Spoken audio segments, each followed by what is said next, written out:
Vitamin D এর ট্যাবলেটও আপনার কোনো কাজে আসবে না যদি আপনি এর পাশাপাশি ম্যাগনেসিয়াম সমৃদ্ধ খাবার না গ্রহণ করেন।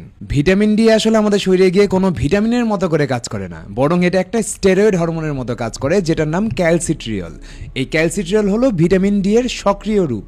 অর্থাৎ আমরা যখন ভিটামিন ডি সমৃদ্ধ খাবার বা ট্যাবলেট গ্রহণ করি তখন সেটা প্রথমে আমাদের কিডনি ও লিভারে জমা হয়, এবং এর পাশাপাশি যখন আমরা ম্যাগনেসিয়াম সমৃদ্ধ খাবার গ্রহণ করি তখন সেই ম্যাগনেসিয়াম আমাদের লিভার ও কিডনিতে যে ভিটামিন ডি জমে আছে সেটাকে ক্যালসিট্রিয়ল হরমোনে রূপান্তর করে, এবং পরবর্তীতে ক্যালসিট্রিয়ল হরমোন আমাদের হাড় ও রক্তে ক্যালসিয়ামের মাত্রা বজায় রাখে।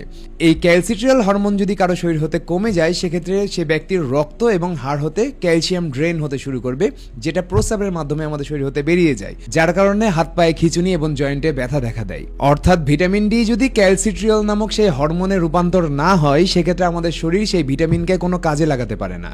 আর এই গুরুত্বপূর্ণ ক্যালসিট্রিয়ল হরমোন তখনই উৎপন্ন হয় যখন আমরা পর্যাপ্ত পরিমাণে ম্যাগনেসিয়াম সমৃদ্ধ খাবার গ্রহণ করি। একজন প্রাপ্তবয়স্ক ব্যক্তির শরীরে সারাদিনে 300 থেকে 400 মিলিগ্রামের মতো ম্যাগনেসিয়াম প্রয়োজন। যে সকল খাদ্যে সব থেকে বেশি ম্যাগনেসিয়াম থাকে তার ভিতরে অন্যতম হলো চিয়া সিড, ফ্ল্যাক্স সিড বা সিসেমি সিড। এগুলোতে প্রতি 100 গ্রামে প্রায় 300 থেকে 400 মিলিগ্রামের মতো ম্যাগনেসিয়াম থাকে, যেটা আপনার সারাদিনের ম্যাগনেসিয়ামের চাহিদা পূরণ করে দিবে।